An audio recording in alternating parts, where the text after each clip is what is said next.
का नामो निशान नहीं था। न ब्रह्मांड का विस्तार, न कणों का नृत्य, न समय की धारा बहती थी, न दिशाओं का बंधन, न प्रकाश की किरण थी, न अंधकार की छाया। केवल एक अनंत, अखंड, शुद्ध चेतना थी, ब्रह्म। वो चेतना इतनी पूर्ण थी कि उसमें कमी का कोई विचार ही नहीं उठ सकता था।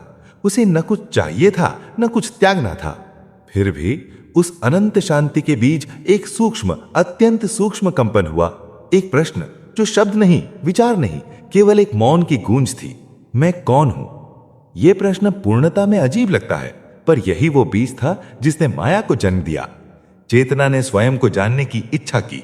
जानने के लिए दूसरा चाहिए, दूसरे के लिए सीमा चाहिए, सीमा के लिए आकार चाहिए, और आकार के लिए शरीर। इस तरह पहली माया हुई, अविद्या का पहला आवरण। चेतना ने स्वयं को छोटा किया, सीमित किया, और पहली आत्मा जन्मी अनादि नाम से। अनादि ने पहला सूक्ष्म शरीर धारण किया, प्रकाश का एक गोला जिसमें 5 महाभूतों का संकेत था। पहली बार उसने अलग होना जाना। मैं यहां हूं और वो बाहर है। इस अलगाव से पहला दुख जन्मा, विरह। पर उसी विरह में पहला प्रेम भी जन्मा। अनादि ने एक अन्य आत्मा को देखा, प्रिया। बिना स्पर्श के प्रेम किया, पर वो प्रेम विचार मात्र था, न गले लग सका, न आंसू बहा सका। फिर अनादि ने मानव शरीर चुना। एक छोटे गांव में जन्मा, एक साधारण बालक के रूप में। उसने मां की गोद में पहली बार स्पर्श जाना। दूध की मिठास, आंचल की गर्मी, ममता की धड़कन। प्रेम अब विचार नहीं रहा, जीवंत अनुभव बन गया। पर शरीर के साथ कर्म भी शुरू हुए। अनादि ने क्रोध किया, ईर्ष्या की, लालच किया। कर्मों के बीज बोए गए। बहुत युग बीते। एक दिव्य लोक में जहां समय धीमा था, अनादि अब अनंत्या बन चुकी ईश्वर के समक्ष खड़ी हुई। अनंत्या ने पूछा, हे प्रभु, मैं शुद्ध, अमर, स्वतंत्र हूं, फिर क्यों बार बार इस नश्वर देह में बांधा जाता हूं? क्यों जन्म, क्यों मृत्यु, क्यों ये पीड़ा का चक्र? ईश्वर मुस्कुराए। उनकी मुस्कान में सारा ब्रह्मांड समा गया। ईश्वर ने कहा, जब तुम बिना शरीर के हो तब तुम हो, पर शरीर में आकर तुम जानती हो कि तुम हो। जानना और होना में अंतर है पुत्री। शरीर वो दर्पण है जिसमें तुम स्वयं को देखती हो। शरीर जेल नहीं, विद्यालय है, और ये विद्यालय अनंत काल तक चलता है, जब तक तुम स्वयं को पूर्ण रूप से नहीं जान लेती। ईश्वर ने एक दृश्य दिखाया। एक आत्मा बिना शरीर के प्रेम करना चाहती थी, पर प्रेम विचार बनकर रह गया। फिर वही आत्मा एक स्त्री के शरीर में आई। नाम था मातंगी। उसने एक बच्चे को जन्म दिया, अनुराग। जब बच्चा रोया, मातंगी ने उसे सीने से लगाया। रात रात भर जागकर दूध पिलाया। बच्चे की पहली मुस्कान में प्रेम का सागर उमड़ा। जब बच्चा बीमार हुआ, मातंगी ने रो रो कर प्रार्थना की। जब बच्चा बड़ा हुआ और घर छोड़कर चला गया, विरह का दर्द सिखाया कि प्रेम कितना गहरा होता है। जब अनुराग ने मां को अंतिम बार गले लगाया और कहा, मां, तुम्हारे बिना मैं अधूरा हूं, तब मातंगी ने जाना कि प्रेम न केवल देना है, बल्कि खोने का दर्द भी सहना है। ईश्वर बोले, प्रेम आत्मा का स्वभाव है, पर बिना शरीर के वो सूना रहता है। हाथों से गले लगाना, आंखों से आंसू बहाना, हृदय से धड़कना, यही प्रेम को जीवंत बनाता है। और प्रेम में दर्द भी शामिल है, क्योंकि प्रेम बिना विरह के अधूरा है। दूसरा दृश्य। एक आत्मा शांति चाहती थी, पर बिना अशांति के शांति का अर्थ क्या? वो आत्मा वीर नामक योद्धा के शरीर में आई। युद्ध में अपनों को खोया, भूख से तड़पा, घायल होकर रांतें काटी, अपमान सहे, शत्रु की तलवार से छाती चीर गई, रक्त बहा, दर्द ने चीखें निकाली। फिर एक दिन युद्ध समाप्त हुआ, शांति आई। उस शांति में वीर ने जाना, ये शांति अशांति से गुजर कर मिली है। उसने देखा कि कैसे शत्रु भी धड़ से कराहते हैं, कैसे माएं अपने बेटों के लिए रोती हैं। ईश्वर बोले, जिसने भूख न देखी वो भोजन का स्वाद नहीं जानता, जिसने अंधकार न देखा वो प्रकाश की गहराई नहीं समझता। दुख तुम्हारा शत्रु नहीं, शिक्षक है। दुख तुम्हें करुणा सिखाता है, क्षमा सिखाता है, और अंत में शांति की असली कीमत समझाता है। अनंत्या ने पूछा, पर शरीर तो मर जाता है, बीमार होता है, बूढ़ा होता है, ये कैसे सहायक? ईश्वर ने कहा, नश्वरता ही इसकी सबसे बड़ी शक्ति है। अगर शरीर अमर होता तो तुम कहते आज नहीं कल, कल नहीं परसों, पर मृत्यु का डर तुम्हें आज जीने को मजबूर करता है। हर सांस अनमोल बन जाती है, हर पल एक अवसर। फिर ईश्वर ने गरुड़ पुराण से प्रेरित एक विस्तृत दृश्य दिखाया। मृत्यु का क्षण आया, आत्मा शरीर से अलग हुई।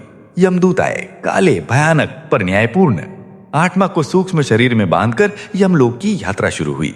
रास्ते में भयंकर नदियां, वैतरणी, जहां पापी आत्माएं जलती हैं। पापी आत्मा गुदा द्वार से निकली तो यमदूत ने कहा, तेरे कर्म तुझे नरक की ओर ले जा रहे हैं। वहां नरक के विभिन्न स्तर दिखे, तमिश्र, अंधतमिश्र, रौरव, महारौरव, कुंभीपाक। एक आत्मा को गर्म तेल में उबाला जा रहा था क्योंकि उसने दूसरों को धोखा दिया था। दूसरी को सांपों से कटवाया जा रहा था क्योंकि उसने झूठ बोला था। पर पुण्य आत्मा ब्रह्मरंध्र से निकली और स्वर्ग की ओर गई, जहां अप्सराएं, अमृत, सुख के बगीचे। पर स्वर्ग भी स्थायी नहीं। पुण्य फित्म, पापेस पृथ्वी, फिर अवशेष कर्मों के अनुसार नया जन्म। ईश्वर बोले, मृत्यु अंत नहीं, नई शुरुआत है। कर्म फल भोगने के बाद आत्मा फिर से विद्यालय में लौटती है। ईश्वर ने अनंत्या को उसके पिछले कई जन्म दिखाए। पहला जन्म राजा विक्रमादित्य, अहंकार में डूबा, दूसरों को दबाया, युद्धों में जीता, पर अंत में अकेला मरा। दूसरा जन्म गरीब किसान रामू, कठिन परिश्रम, विनम्रता सीखी, पड़ोसियों की मदद की, भूखों को अन्न दिया, शांत मृत्यु। तीसरा जन्म सन्यासी शिवानंद, जंगल में अकेला, आत्मनिर्भरता जानी, ध्यान में ईश्वर को पाया। 14 जन्म क्रोध के कारण सर्प योनि में, जहां डर और विष से भरा जीवन, हर किसी से डर, हर किसी को डराना, पर वहां से क्षमा सीखी क्योंकि खुद दर्द सहत दूसरों का दर्द समझा।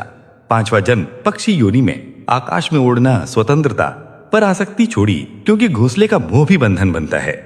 6ठा जन्म एक कंगाल स्त्री का था, जहां गरीबी में भी करुणा सीखी। 7वां जन्म एक व्यापारी का, जहां लालच से सीखा कि धन सुख नहीं देता। 8वां जन्म एक गुरु के शिष्य का, जहां ज्ञान की जिज्ञासा जगी। ईश्वर बोले, 84 लाख योनियां हैं, हर योनि एक पाठशाला, कीट पतंगा से लेकर देवता तक, सब में कुछ न कुछ सीखना है। मनुष्य योनि सबसे श्रेष्ठ है क्योंकि यहाँ विवेक है, कर्म करने की स्वतंत्रता है, मोक्ष का द्वार है। एक जन्म में सब नहीं सीखा जा सकता, कई जन्मों में कई रंग भरते हो तब चित्र पूरा होता है। कभी तुम पशु बने, भूख और भय से प्रेम की कीमत समझे, कभी देवता बने, सुख से पता चला कि सुख भी क्षणिक है। ईश्वर ने कहा, आत्मा केवल साक्षी है, कर्म शरीर से होते हैं, हाथ पैर वाणी ये सब शरीर के हैं। कर्म के बिना विकास नहीं, कर्म फल देते हैं, सुख या दुख, पर साक्षी बनकर कर्म करो तब बंधन नहीं बनते। जैसे नदी बहती है पर पानी स्थिर नहीं रहता, वैसे कर्म बहते हैं पर आत्मा अछूत रहती है। अनंत्या ने पूछा, तो मोक्ष कैसे?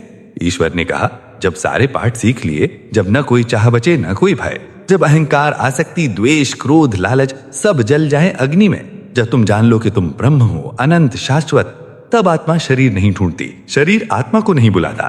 तब जन्म मृत्यु का चक्र रुकता है। तब केवल मोक्ष, शुद्ध पूर्ण अनंत स्थिति, जहां न प्रश्न न उत्तर, केवल होना, केवल शांति, केवल प्रेम, केवल प्रकाश। अनंत्या की आंखों में आंसू थे। वो समझ चुकी थी कि शरीर सजा नहीं साधन है, दुख शत्रु नहीं शिक्षक है, जीवन संयोग नहीं यात्रा है, आत्मा से आत्मा तक। और ये यात्रा अनंत है जब तक तुम स्वयं को पूर्ण रूप से नहीं जान लेती। मैं कौन हूं का उत्तर जीवंत नहीं हो जाता, तब तक ये चक्र चलता रहेगा।